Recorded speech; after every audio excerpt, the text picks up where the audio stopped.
Good morning, everyone. Can you hear me okay? Good. Perfect.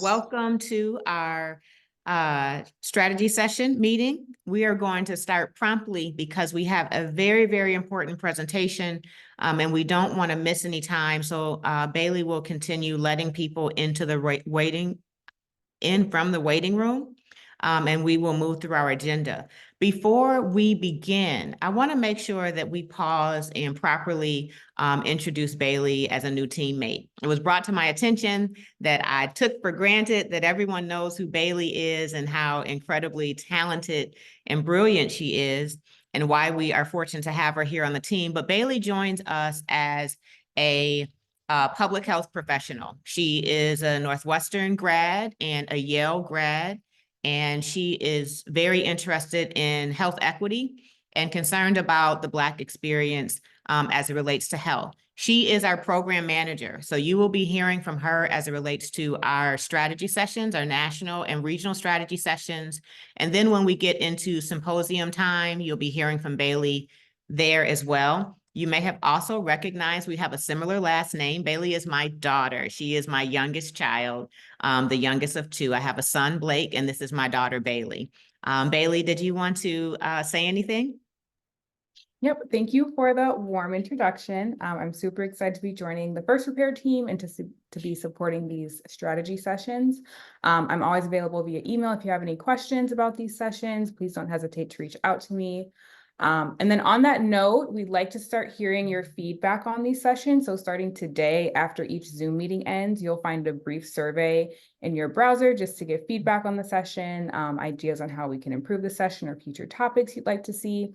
So we'd really appreciate if you just took a minute or two to complete that survey. Your input is super valuable and will help us to make sure these sessions meet your needs and your interests. Again, I'll put my email in the chat for any questions you may have. You can connect with me. Awesome. Before we move in, are there any questions for Bailey? Okay, no questions. Perfect. Let's move on. We're going to jump right into our regional reports. And I'm not sure who has made it into the room yet, but is Jamoke here that represents the South region? It looks like he's not on yet. Okay, what about Aziza with the East? Okay, I will represent the Midwest region. I am the chairwoman of the Evanston Reparations Committee. I've been grateful to serve in that capacity when I retired from elected office. And we have had some incredible milestones. I don't know if these are exactly updates, but we are excited that in the next coming days, we will begin disbursement of the 454 direct descendants. They do have the option to choose cash. In April, our meeting will bring forth recommendations for economic development and educational initiatives. And so we're very excited that we will be expanding our reparations commitments beyond the initial housing recommendations that have been implemented. And we continue to look for more opportunities for funding. We continue to build the case for reparations under the leadership of Dino Robinson. That report is available at thecityofelvanston.org. It's still in draft because we believe that this is not a settlement and there is more to uncover. That's what's happening in Evanston. Is there anybody in the room from Kansas City, Missouri? Yes, I'm here. Baba Mickey, do you mind just giving us any high level activity that's happening in Kansas? In Missouri. Yes, Kansas City, Missouri, yes. Yeah, just a couple of things. Well, first of all, our biggest news is that we had our KC Reparations Coalition in conjunction with National Black United Front. We had our Buy Black Expo this month. And of course, in addition to the vendors in Buy Black, our very, very, very special guest was Robin. And we showed the big payback a couple of times, and Robin had a chance to meet with some of the community people. I think this was your third trip to Kansas City, maybe. Yeah. But for a lot of people, this was their first time getting a chance to meet Robin. So it was a very successful event.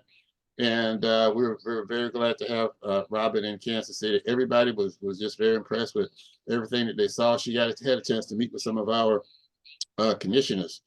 And also prior to that, we have monthly meetings that are virtual. And our January meeting, Robin was our special guest at that meeting. And I want to mention that our upcoming meeting is next Monday, and that's the 26th. All of our meetings are virtual and open to the public.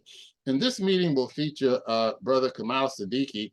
He's with this group, Diving with a Purpose. And one of the things that they do is that they dive in search of old sunken slave ships. And they also teach young Black people about scuba diving. But anyway, he's going to be our special guest. And I'll put my email in the chat. Everybody's welcome. It's 6 o'clock CST, Monday the 26th. Our chairperson, Janae, this weekend is in Minnesota, and they're having their National Reparations Convention, Midwest Focus. And so that's where Janae is this weekend with the Sisters and Brothers in Minneapolis. Just a couple other things. I did a presentation to the Kansas chapter of the NAACP. A lot of our people in Kansas are getting interested in reparations, and I think Mary Dean from Wichita is on the call, but we had a chance to speak to them.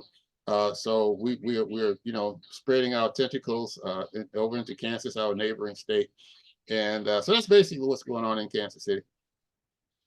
Awesome. Thank you, Baba Mickey. Let's move on if we have, and thank you, Vanessa, for updating the community on, we have a second dispensary that's opened in Evanston, so that's going to accelerate our reparations funding. We're very excited about that. Is there anyone that has joined from South? Is Jamoke here, Aziza, or Ariva Martin?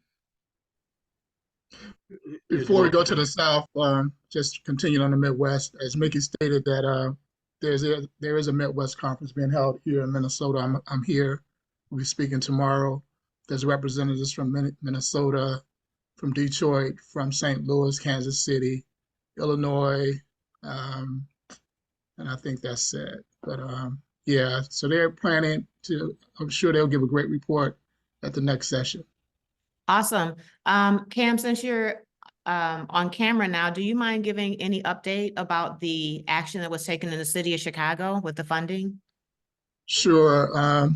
When the new mayor, who's been in office less than a year, when he ran for office, we positioned him to speak to the issue of reparations, and we brought forth what we call a robust reparation plan that consisted of a reparations commission, an office of Black Chicagoans, a commitment to repair the basic income program, and a commitment to the slavery disclosure and redress ordinance.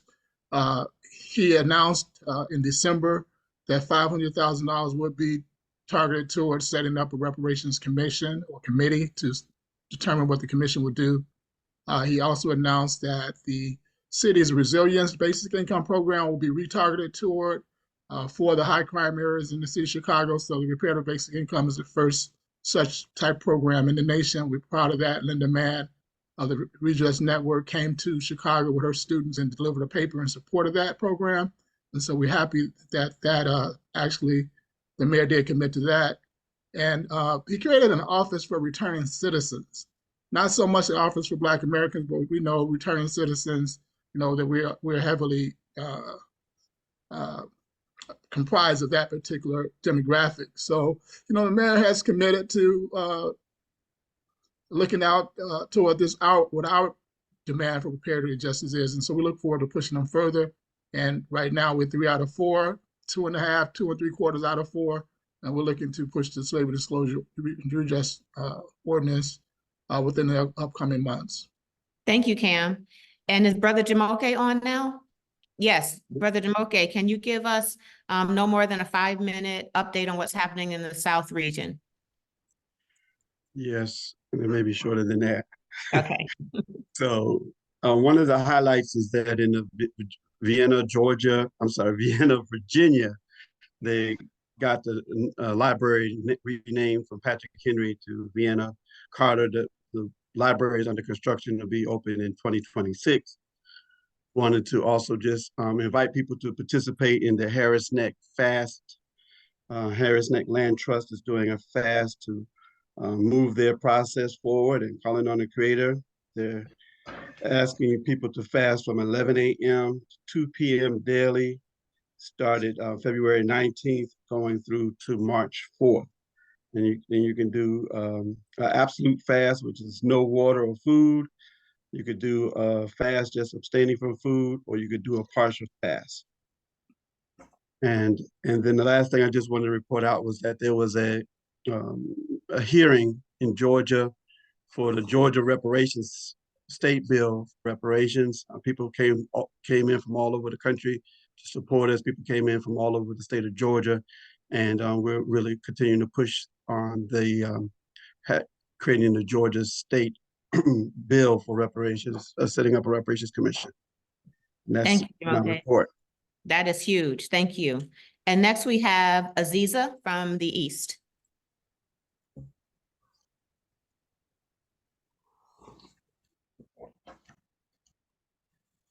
While Aziza is getting ready, is Ariva here or anyone from the West region?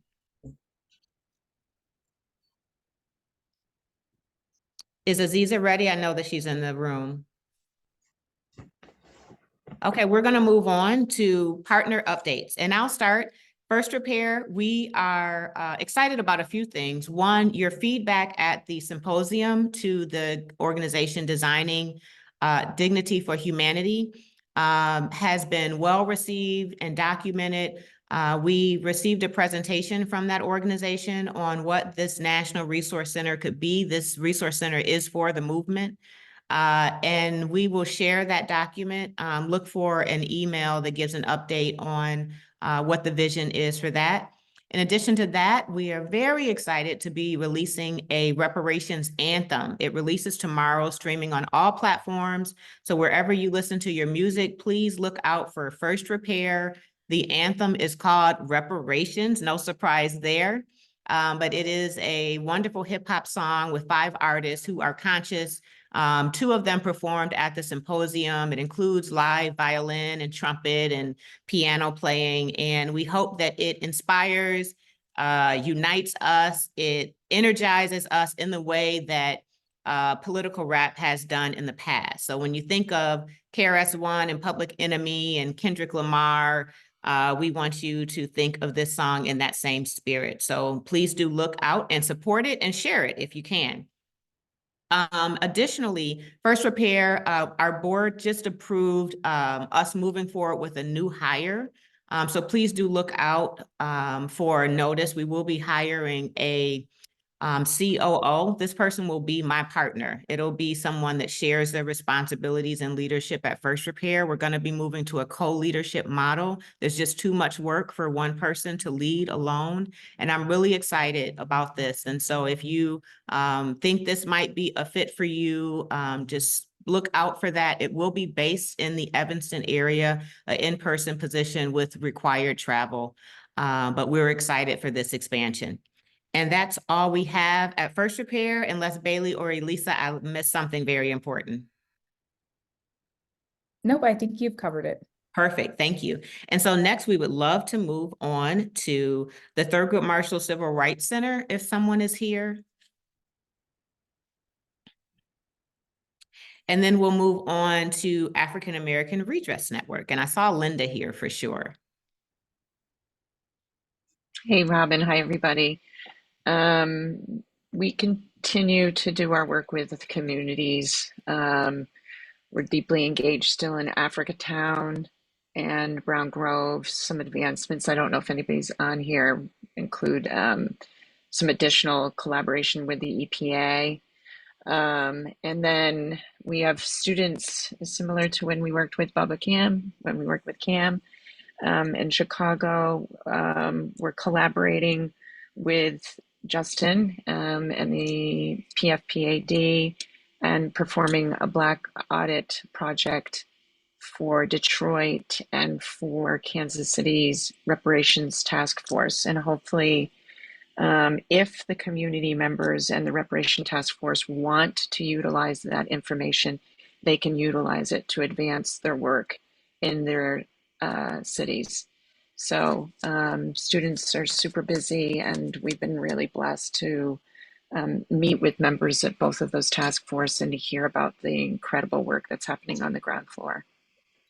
And I think, well, I don't know, are we, and maybe we should just raise up that I think it's at the third United Nations PFPAD is in April in Geneva, and I'm sure that Justin will be raising up reparations at the international level at that meeting. Awesome. Thank you, Linda. And next, we're going to move on to ICTJ.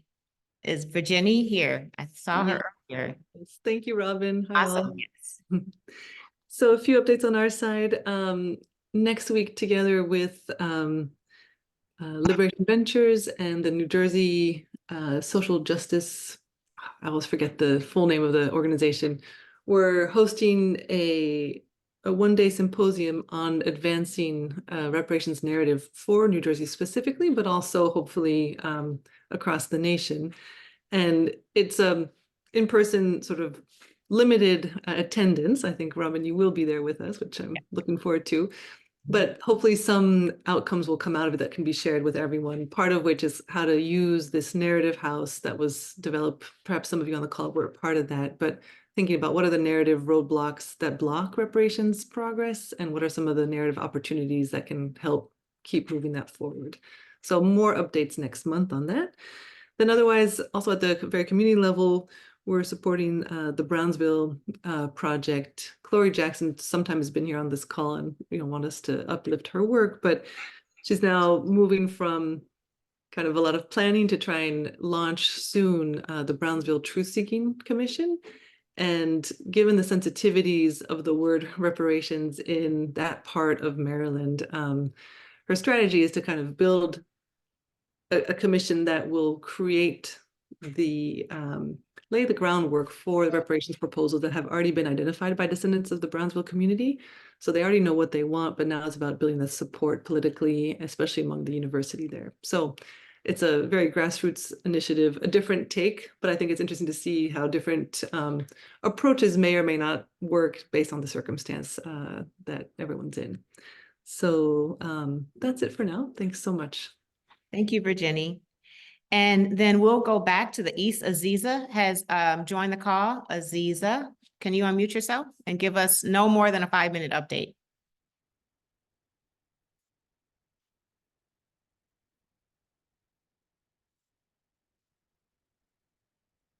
I know she just texted and said she was here. Bailey, do you have to unmute folks, or she would have the access to do that? I know I think she may have just come off. mute. Hi, Okay. good afternoon. Sorry for the technical difficulties. I'm thankful to be here to give updates from the East.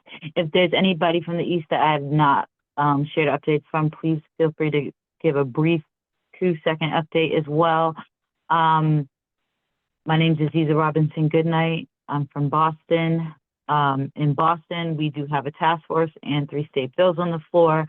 We also have a people's body called the People's Reparations Commission that had put a call out for direct payments from our local government in Amherst, that is in Western Mass. They are the second in the nation to pass reparations legislation and are on the way to giving payouts and figuring that out. In New Jersey, they created a community-led task force. Philadelphia has a task force as well. They are looking for 2 more people to fill slots for the Philadelphia task force. In DC, Councilmember Kenyon McDuffie introduced a reparations bill to the City Council, and I don't want to misrepresent what part of the process they are in, but they do have introduced reparations bill that has been presented. And that's all the updates I have for now for the East Coast.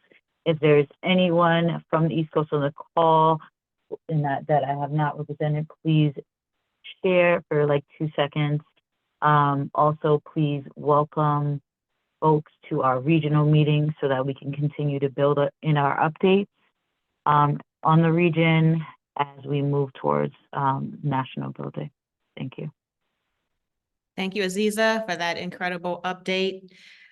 Did we have Ariva or anyone else from the West join before, just after Jimmy Fleming has his announcement? We would love to have a West announcement and then move on.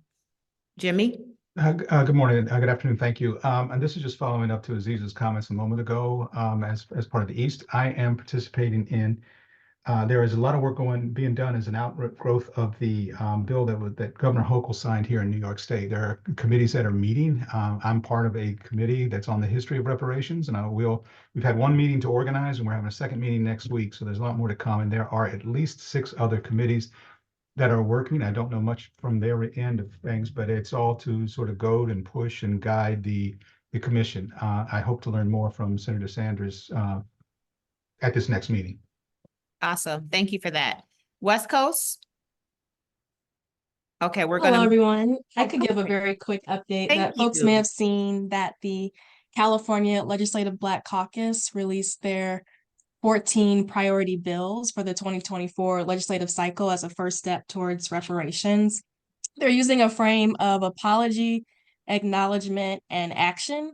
I think community feels that this is a good first step, but of course there were critical things that were missing, like cash payments. There was a briefing yesterday, though, where many of the members expressed their long-term support to include compensation as part of the United Nations holistic thinking here for reparations, and that due to the current budget environment, they felt constrained. So we're looking forward to continuing to work with folks to really help work with government and also hold them accountable to having strong legislation in the years to come. And I see that Jewel from the San Francisco Human Rights Commission is on the call too, if she wanted to weigh in. Thank you. We'd love to hear from Jewel if you have a moment. Hi, thank you so much. I wasn't planning on speaking, so thank you. I don't have anything to add, but just wanted to say thank you for having this space and having me in your space. Awesome. Thank you for your leadership in San Francisco. So we're going to move on to our presentation, and I'll do the introduction. Kamm's bio is a book. He has been serving the reparations movement for decades. Past national co-chair of NCOBRA, current founder and executive director of Reparations United. The man is on the move all the time for reparations. He's very well informed and educated, successful entrepreneur, and all of that. But why he is here today is because of his brilliant look and calculation on the significance of our vote, of the Black vote, and how our local efforts are informing and advancing a national effort, but how we can work on that more strategically and intentionally. And I am really looking forward to the presentation. And so Kamm, please excuse the short and casual introduction. We want to leave this space for your presentation. Thank you so much for being here. Thank you, Robin. And just want to thank everyone who joined this particular strategy session, as well as Thurgood Marshall Center, the African American Redress Network, and ICTJ. Thank you for allowing me to present.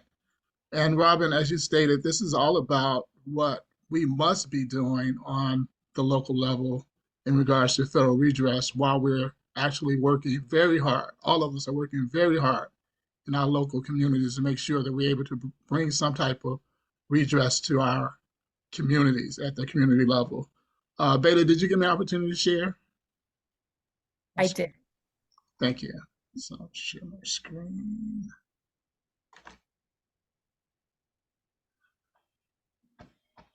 Okay, give me 1 second.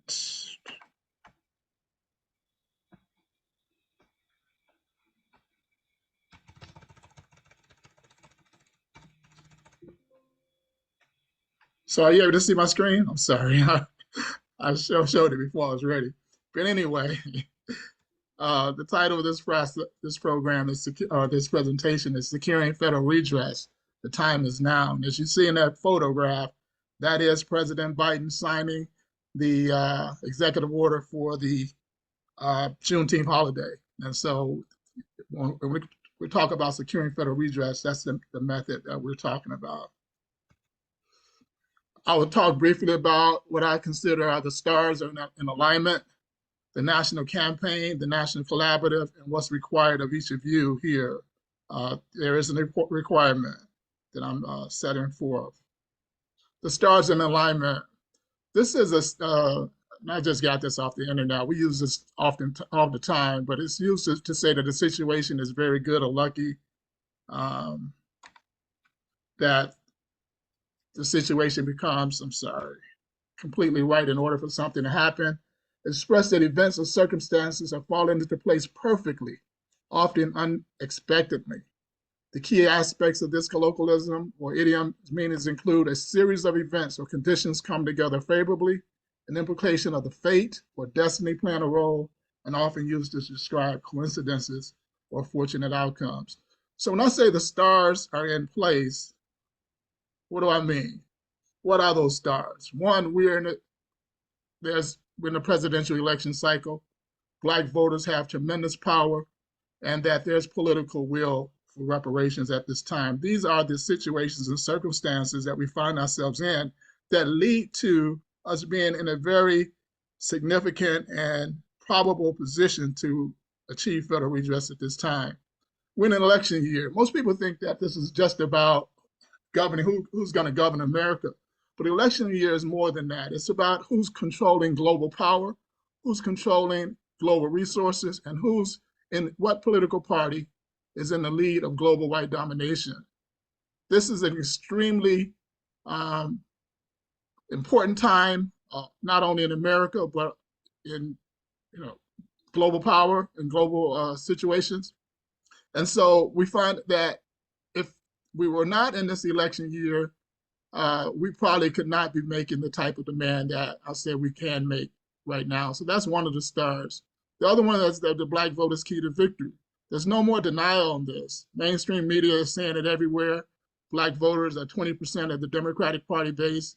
In the last election, Biden won, got about 15 million Black votes. He's nowhere near that. He's roughly around 13 million. He cannot win with those numbers. So our vote is key to a victory for the Democratic Party. And it's also key to victory for the Republican Party, and they know it as well. And they're spending tons of money to ensure not only that our vote is suppressed in certain instances, but they're targeting a lot of Black influencers to bring them over to the Republican Party.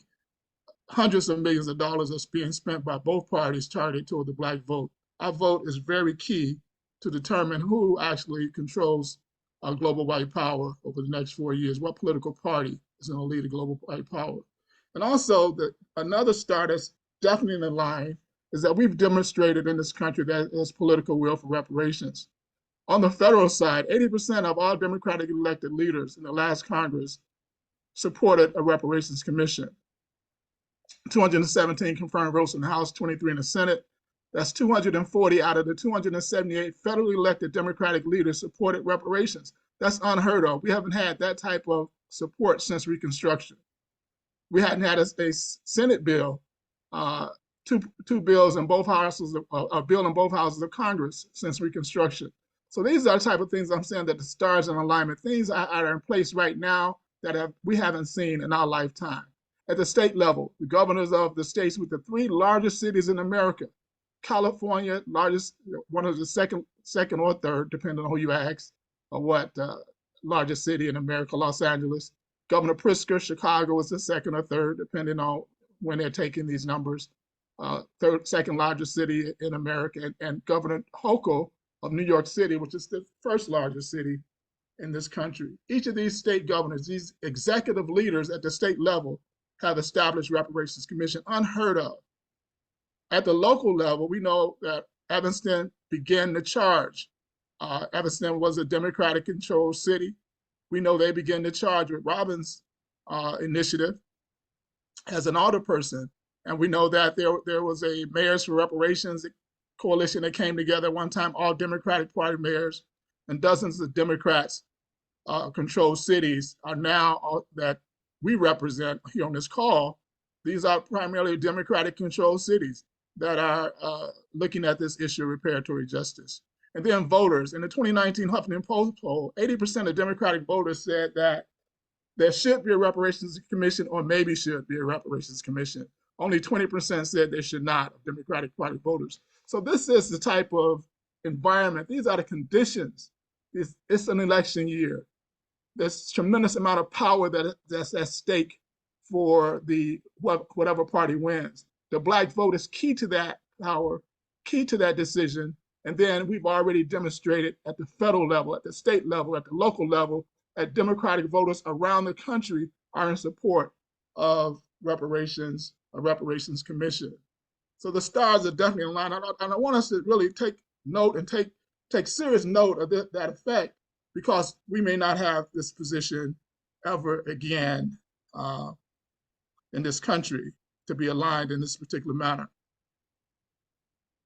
So how do we align the movement with the stars that are available right now? How do we align the movement for reparations to get federal redress in alignment with the fact that we're in an election year, we have the power of the Black vote, and that we've demonstrated this massive political will within the Democratic Party for election? We have to build a national campaign in order to align the movement with the stars that exist, with the conditions and circumstances that are favorable to a favorable outcome for us. And that national campaign I've entitled Earn the Black Vote, and our website is earntheblackvote.net. The mission of the Earn the Black Vote campaign is to build a structure to secure a federal redress commission. And again, we base that on, I introduced these 3 foundational truths at the Evanston Symposium, but the 3 foundational truths, and what I mean by foundational truths, they cannot be questioned. This is what we as voters, as reparations activists, whatever, we would not question. These are our truths. One is that there's total dependence on the Black vote. And I'm not just saying it. Again, all the mainstream media is making this statement. Both leaders of the political parties have also made the statement that the Black vote is key. The Black vote is key. The Black vote is key. So that's our first foundational truth. Our second foundational truth is that we must get a commitment to reparatory justice before the election. We're not waiting to act after November. We're not basing it on any promises. We're speaking to those who are in power now, primarily to the president, directly to the president, and indirectly to the Speaker of the House on the Republican side. And I'll talk a little bit about that a little later. But we need, our second foundational truth is that we must have a commitment to reparatory justice by the leadership in this country now. And our third foundational truth, again, which we're not going to question, and we have to get buy-in from that, from the Black electorate, is that in order for us to take advantage of our power, our voting power, in order for this country or the parties, the power players within the parties to demonstrate that commitment to reparative justice, is that we get a reparations commission, again, before the election. From the president, it could be an executive order. From the Republican Party, and I'll share that they can bring the bill to the floor tomorrow, just like the president can sign an executive order tomorrow. We're not looking at Donald Trump or anybody who, on either side, who may or may not win in November. Again, what this campaign is built around is what we can get now for our vote before November. And we have 2 targets. This is primarily a messaging campaign. We have 2 targets. One is the president, and the other is the Black electorate. Again, we're messaging to the president how totally dependent they are on the Black vote, that Black voters need a commitment to reparatory justice, and that commitment is reparations commission via executive order. To the Black electorate, our message is pretty much the same thing. There's a total dependence on the Black vote. Stand with us as we claim this commitment to reparatory justice via the reparations executive order, and then come out and vote once we get this executive order, because we don't want a second rescinding of an executive order the same way they rescinded 40 acres and a mule when Lincoln lost, or when Lincoln was assassinated. If a Republican comes in, they can rescind the reparations commission. So we have a different message, but a similar message to the Black electorate. A firm engagement. I have here a firm engagement. The firm I'm talking about is a firm that we've contracted with. It's a artificial intelligence driven survey and marketing firm, high powered. They have $100 million invested in artificial intelligence. They have over 100 computer science engineers on their employed in this firm. They create or perform the largest consumer survey in the United States. And from that, they came up with 1,400 different characteristics of consumers within the United States, which is a ridiculous number. And some of their top, two of their top clients is Disney and Amazon. They have clients who are running for election. They have clients who are corporate or public entities, and they have clients who are pushing a particular issue. So those are the three main focuses of their client. And as a client, Reparations United or Earn the Black Vote, as a client, we're pushing the issue of a reparations commission to either party, but more so directed at the Democratic Party or the president. Now, this firm, through their research, through their surveying and modeling and their artificial intelligence, they have identified 2.9 million Black Democrats who voted in the last election are not feeling Joe Biden. That's 20%. Remember, I stated that Blacks, 15 million plus Blacks voted for Biden in the last election.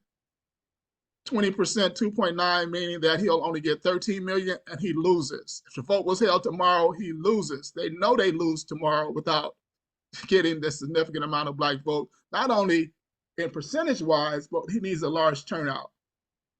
So that's who we are targeting in some of our other messaging. But our initial targeting, our initial work with this particular firm is influence and geofencing targeting of the president. And geofencing targeting is basically sending ads to the two zip codes of the White House and zip codes of Biden's address in Delaware, I think it is, in the county where he resides. And we're sending over 420,000 social media ad placements over the next 30 days, targeting, doing influence and geofencing targeting. Now, what do I mean by influence targeting? This company has identified, this is an atlas of Joe Biden's influencers, audience of Joe Biden's influencers, those people who are closest to him, who can actually influence some of his decisions. They've identified 2,300 personal, political, and professional connections of the president, 500 staff, consultants, journalists, and opinion leaders, 500 family, friends, classmates, and neighbors, 850 donors, advisors, and engaged constituents, 450 current associates, fellow board members, and professional associations and former colleagues, and Joe Biden himself. Over the next 30 days, we're targeting nearly 500,000 ads at these 2,300 Biden influencers, which this company has the ability to get messages before them, either their tablets, their cell phones, or their personal computers. These are our messaging. We have 3 sets of messaging.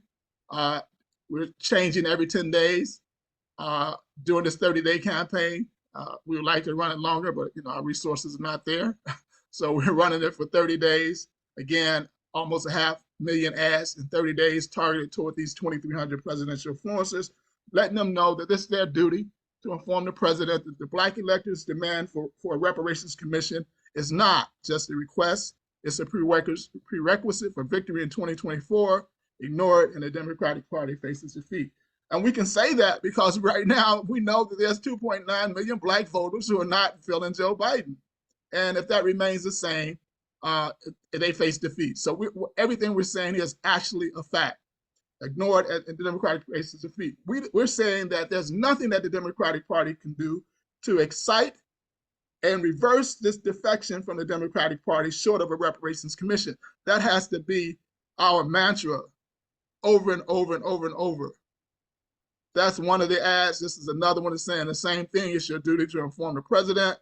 And we're trying to get people who look like the president. We know the majority of them are white men, middle-aged white men. So that's why we're using these images.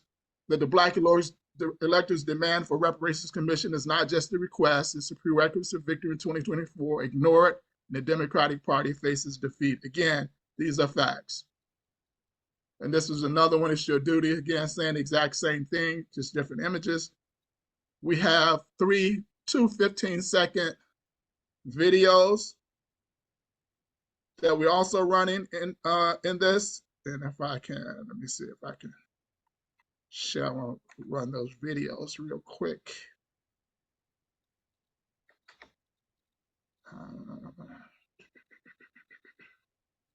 Give me 1 second.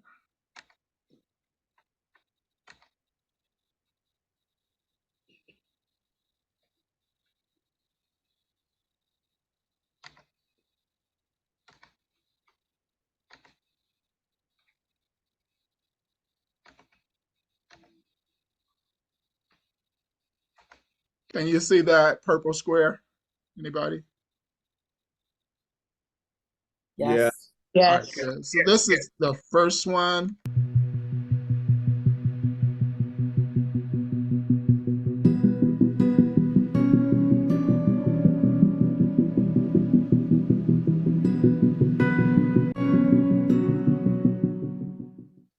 And again, it's only 15 seconds that we can run. And this is, if I can do the second one.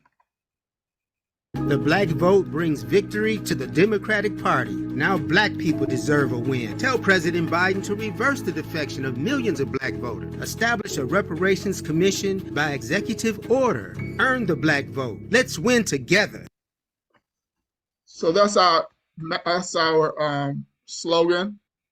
This is not a no reparations, no vote campaign. That's not what we're trying to push. We're saying that if either party wants to win, we have to win. And the only way we can win is a reparations commission, which we demand at this particular time. Get back to the slideshow. Is everybody seeing that slide again with the Washington Monument? Yes. All right, good. So those were the video displays. Now, what's required of you, of us, those of us who are reparations activists? We have to build a collaborative. A national network is needed. This message has to come from around the country the same way the demand for local reparations is happening around the country. There's no area, there's no place where black people, city, county, whatever, where black people reside, where they're not at least thinking about how they can establish some type of local structure to build reparations, build some type of redress from them. Many have not moved on it, but there's thought. Believe me, I wouldn't doubt for 1 minute that there's not thought everywhere around this country around redress for black people, seeing what's taking place, seeing what you all are doing right here, those of you in this room. At the Evanston Symposium, Robin gave me the opportunity as a NARC commissioner to actually deliver an opening address right after her opening, and I made that the basis of my presentation or my opening was that all of us have a dual obligation. If you accepted that you're going to be part of this movement and you're entered it in on the local arena, on the local campaign, you have a dual obligation of both local and federal reparations to push for them both. You cannot say that I'm in the reparations movement and you're only going to focus on what's happening in your community. There may be a greater 70%, 80% focus, but you also have to have your attention actually also focus on federal redress, because that's where the majority of the resources are going to come from. And it's where it's going to come from those communities who have not built local structures. And when it comes to this national network that's needed, we are that structure. Those of us on this call, we are the structure. We're operating around the country in different spaces already. And what we need to do, since we are operating around the country in these different spaces on reparations, is amplify the messaging of this campaign toward those two targets, the president and the Black electorate. We're asking you to either join the campaign, the Earn the Black Vote campaign, or join this campaign or this initiative by being a collaborative partner. You can be a campaign partner or a collaborative partner. Campaign partner, you agree that you're going to amplify this messaging toward these two targets. And we have, the postcards that you can order from us. There's a link on our website, earntheblackvote.net. You can order postcards from anywhere from 100 to 2,500. We'll send them to you.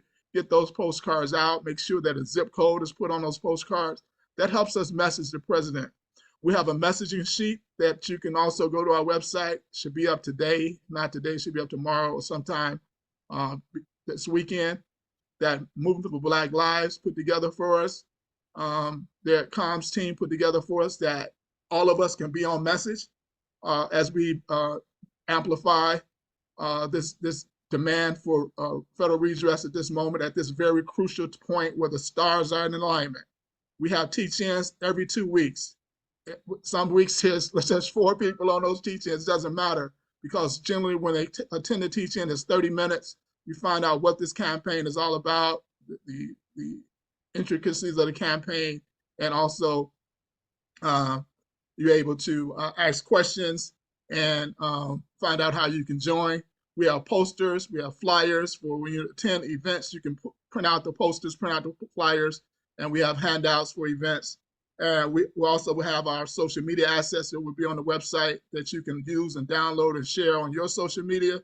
And if you want to become a collaborative partner, we ask you to join a working group. We have several working groups, influencers, mobilization, bringing other people in.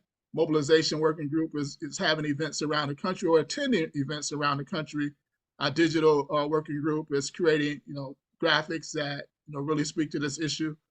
Our social media working group, we don't have anyone who that's where one of our weaknesses are at this time. So we need people on our social media working group. We have a comms working group. We've hired actually a communications firm, and Trevor Smith, if you know from Liberation Ventures, who's now with the Bliss Connect Collective, I think, is our communications working group chair. But there's other working groups. We ask you to join the working group. And Trevor has done great work along with our communications firm, as you can see from our ads that we're running. That came from the minds of those of us who are working. And we just sent those to, and as well as the graphics came from our graphics group. And we sent those to the firm, and they're getting them out again over close to 500,000 ads over the next 30 days, targeting the president and the president's influencers. Our slogan for this Earn the Black Votes campaign is "Let's win together." And I'm saying here to all of us, we have to win together on the local level, the state level, and the federal level. And the only way that's going to happen is that we all engage with this national campaign.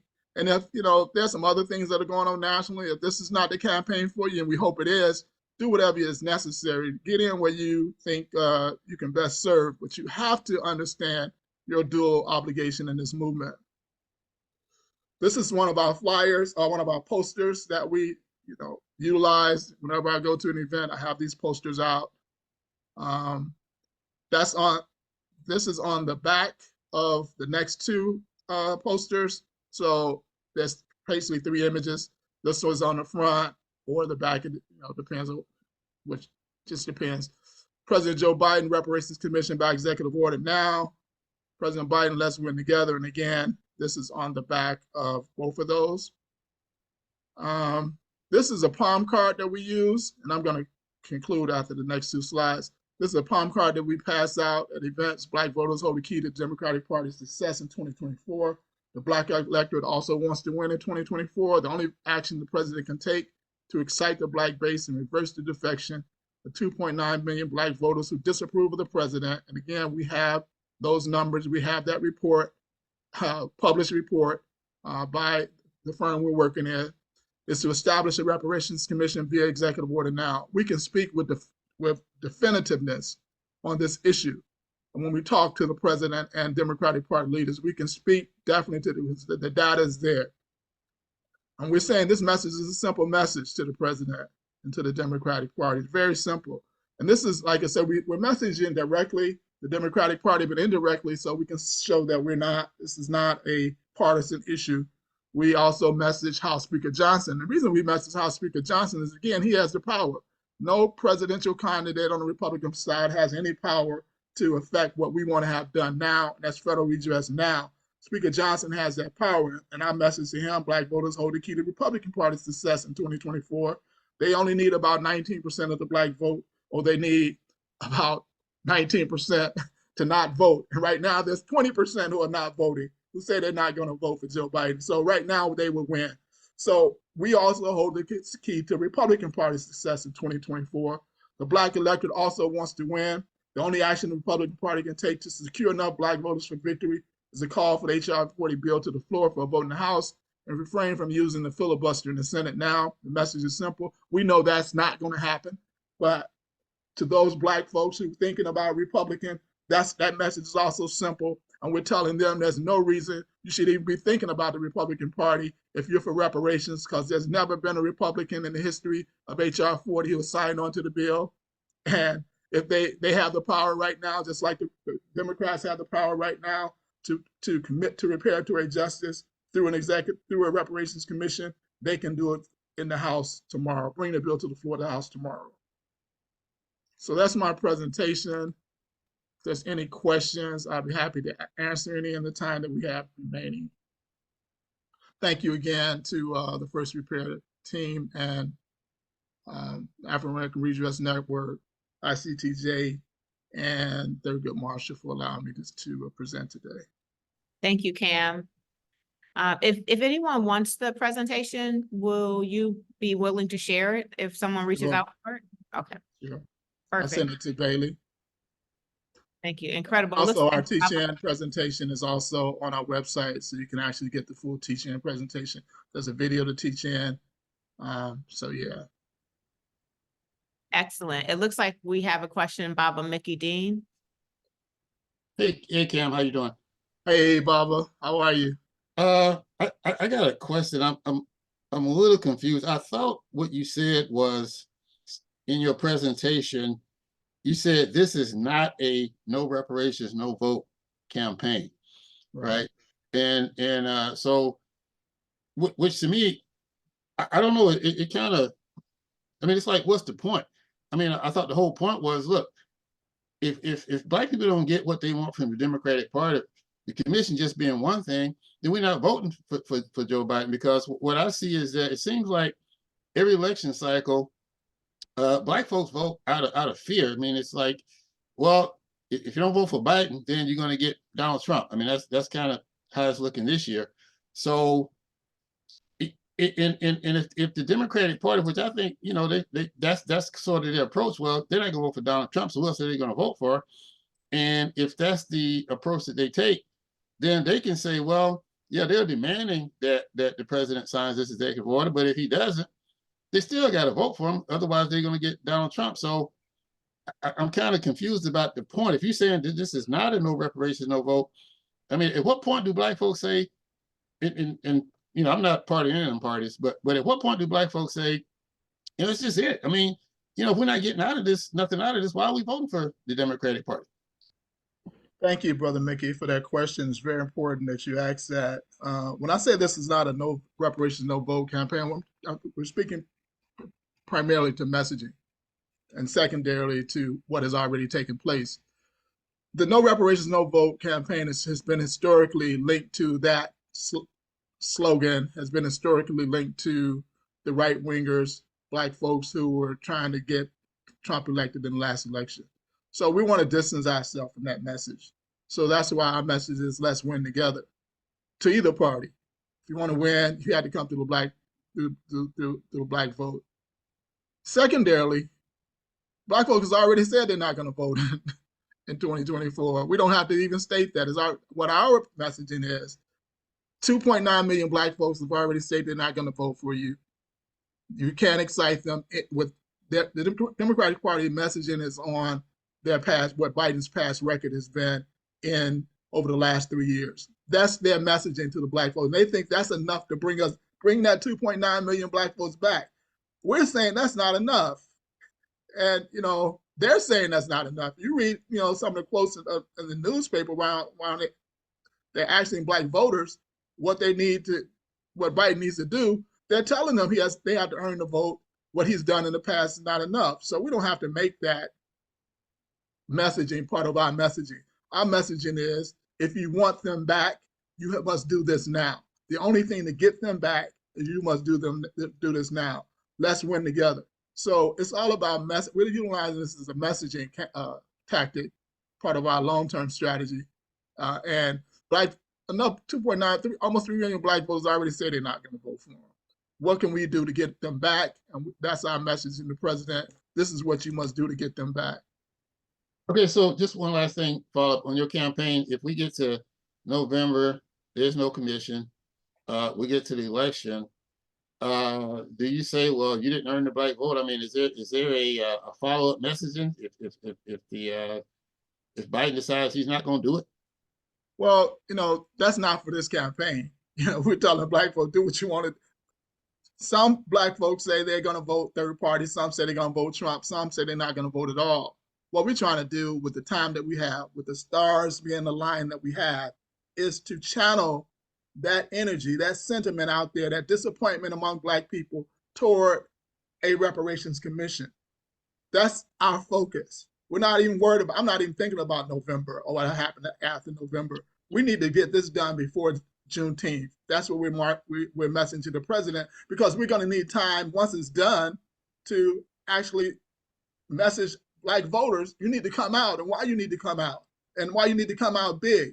So November, if nothing's happening in November, but it's a defeat already. So I'm not going to be messaging to our black people not to vote or to vote. I'm just going to sit it out after November. Our energy is focused on now to June and what we may have to do from June to November. Okay, thank you, Kim.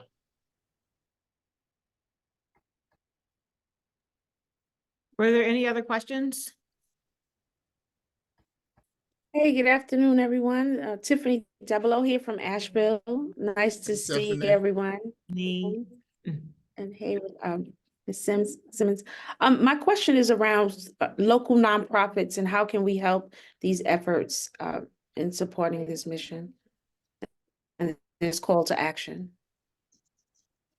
Thank you. So I kind of shared a little bit. We need people to amplify the messaging toward the two targets, toward the president and toward the Black electorate. There are many get out the vote organizations all around the country operating. We need to make sure that they're aware of the campaign and make sure that they're aware of the messaging. And again, we have a messaging document that everybody can utilize so that we're all on message when we're targeting these other orgs and individuals. So that's why I said this has to come from local spaces all around the country. And this particular network of reparations activists that is assembled here has both the capability being in these spaces and also not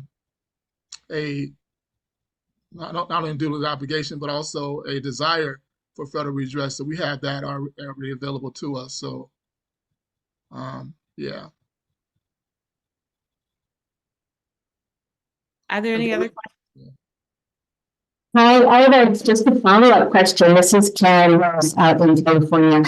Are there any particular like national get out the vote organizations you want to make sure that they are aware of this or that you've already been in contact with and are working with? So part of our collaborative working group is to identify those, and we haven't filled out that working group, but we have messaged and met with members of Black Voters Matter when we were in Columbia. When the president was there, we had an opportunity to meet with one of the founders. We haven't had a second round of conversations, but hopefully, and I have to share this because this is a key component to our campaign, is that we have to understand that the Democratic Party is targeting a lot of money toward these organizations to help them, quote unquote, get out the vote.